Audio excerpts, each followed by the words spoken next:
I've spent the better part of my life with grease under my fingernails and a dyno chart in my back pocket. And in that time, I've watched shop after shop charge riders for jobs that take a fraction of the labor time they bill for. A diagnostic relearn that's really a battery disconnect. A performance service that's really a screwdriver and 4 bolts. None of what follows is about breaking the law. It's about understanding your own bike well enough to know when a repair bill is fair and when it isn't. 7 things. One of them can genuinely wake up real horsepower for the price of a tank of gas. That one's coming at number 1. But we start at number 7. And I'll be straight with you about the trade-offs on each one, not just the upside. Number 7, the idle relearn reset. Modern fuel-injected bikes run an adaptive idle table in the ECU that can drift over time. You get a lumpy idle, a slight stumble off the line, maybe a hunt at stoplights. Dealers sometimes bill this as a relearn procedure, and on plenty of bikes, it really is as simple as a key cycle. Here's the catch. The exact procedure isn't universal. It varies by manufacturer and sometimes by model year. Some bikes relearn with a simple ignition cycle, like the one I'm about to describe. Others need a specific sequence, and some genuinely require a scan tool to properly reset the adaptive tables. So check your owner's manual or a model-specific forum before assuming this applies to your bike.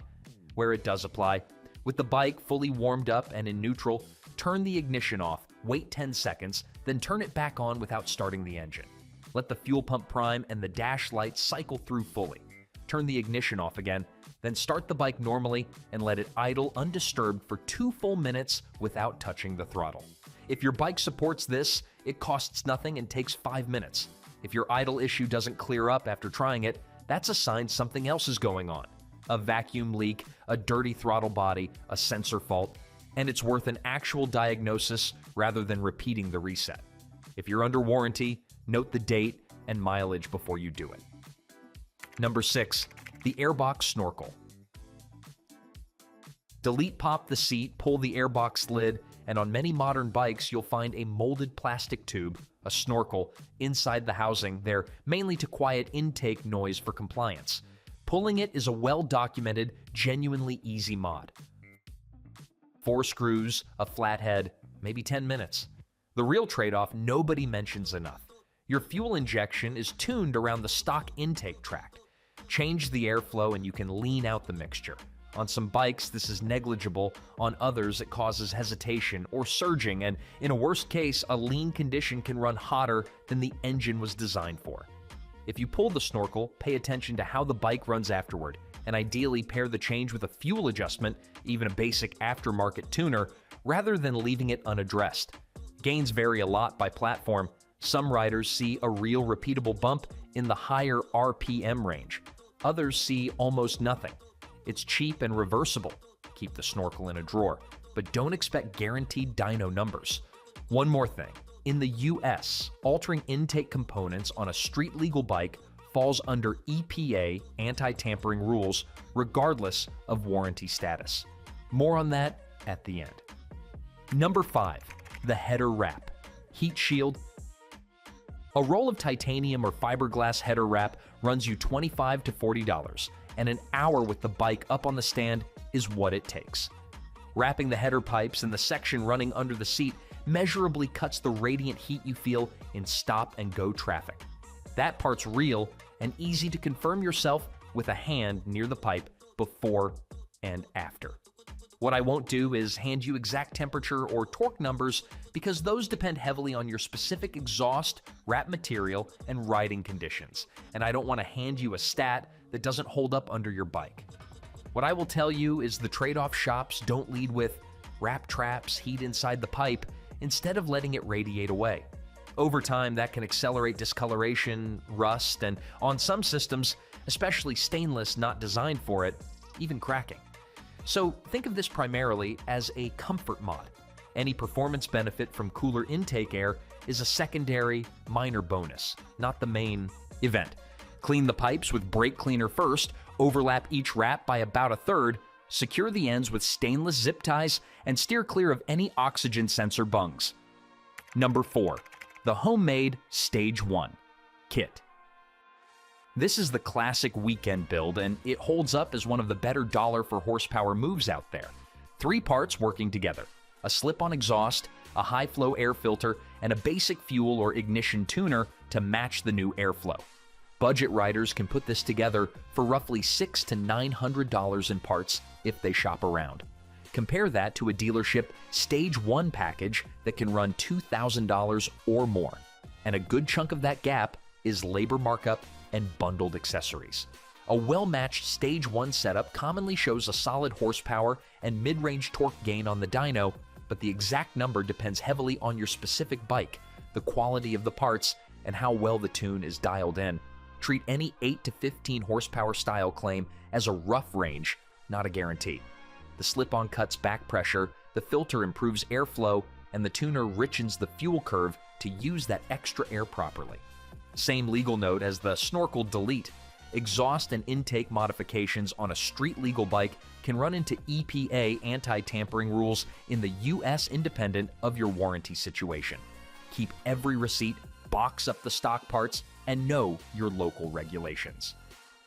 Number 3, the full system power cycle reset. A stubborn check engine light, an ABS warning that won't clear, a traction control fault that pops up and vanishes. Shops call this a module relearn and will charge accordingly. Disconnecting the negative battery terminal genuinely does force most modules to reinitialize and clear stored fault codes. That part's real. I won't give you a specific 30 to 60 minutes window for capacitors to discharge, because that varies by bike, and I don't want to hand you a number that isn't grounded in your specific electrical system. A few minutes disconnected is enough on most bikes, and leaving it disconnected longer doesn't hurt anything if you're not in a rush. The important caveat: clearing a code doesn't fix whatever caused it. If a warning light, especially ABS or traction control, comes back after you've ridden the bike a while, that's a real fault, not a glitch.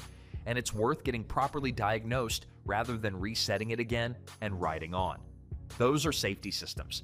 You'll likely lose your clock, trip meter, radio presets, and on some bikes need to re-enter a security code.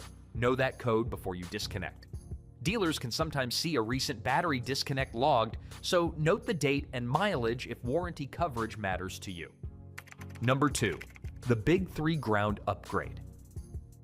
A lot of electrical gremlins riders chase for months trace back to thin, corrosion-prone factory ground straps that weren't sized for a modern bike's electrical demands. Heated grips, auxiliary lighting, a full digital dash. The Big 3 upgrade replaces the 3 most critical ground paths: battery to engine, engine to frame, and battery negative to chassis, with thicker, properly terminated ground cable. Parts run about $40 to $60, and it's under an hour with basic hand tools. Here's where I'll correct something you'll see repeated online. If your cranking voltage is sagging down into the 9-volt range, that's much more likely a weak or failing battery, corroded battery terminals, or a tired starter than a ground strap issue alone. Don't assume this mod will fix that kind of sag. Rule out the battery and starter first. What the Big 3 upgrade reliably does is reduce voltage drop, stabilize sensor reference signals, and often clean up minor electrical gremlins and dim lighting. Any direct horsepower gain is small enough that it's hard to separate from normal dyno-to-dyno variation. The real payoff here is reliability, not power. There's essentially no warranty risk since you're only swapping wire, and keeping the factory cables on hand covers you if a dealer ever asks. Number 1, the custom ECU Flash, the nuclear option. A plug-in tuning device connects to your diagnostic port and lets you replace the factory fuel and ignition maps with a custom calibration built for your exact combination of exhaust, intake, and other bolt-ons. On a mid-displacement twin with a Stage 1 setup already installed, a proper custom flash can add meaningful horsepower and a noticeable torque increase. The exact number depends entirely on the platform and the quality of the tune, so be skeptical of anyone quoting a precise figure without knowing your specific bike. The devices themselves run $300 to $600 and typically aren't a one-time fee in the sense that they stay with the bike for future map changes. Compare that to a dealership ECU Flash, which can run over $1,000 for a single non-adjustable map. Here's the part I won't sugarcoat, same as before. A custom flash alters the factory checksum, and that's visible to any technician who plugs in a diagnostic tool. If something in the powertrain fails down the road, that flash can become grounds for a warranty claim denial. Emissions compliance is a genuine legal gray area, depending on where you live. In the US, tuning that alters emissions-related calibrations is squarely within EPA anti-tampering territory, not just a warranty question. Know your local regulations before you commit. Save your factory map before you touch anything, and document your mileage. 7 things, and one thread runs through all of them. Understanding how your bike actually works puts you in a better position to know when a repair bill is fair, and it can save real money over the life of the machine. But I want to be straight with you about something the list glosses over if you're not paying attention. A few of these, the Snorkel Delete, the Stage 1 build, and especially the ECU Flash, aren't just a warranty question. In the US, they touch EPA anti-tampering rules for emissions-related components, and that's a separate legal consideration from whether your dealer notices. That doesn't mean don't do them. Riders modify bikes all the time. It means go in informed, know your local rules, and don't let a video convince you a repair bill is always a scam. Sometimes it's just a repair. Ride safe, wrench smart, and I'll see you in the next one.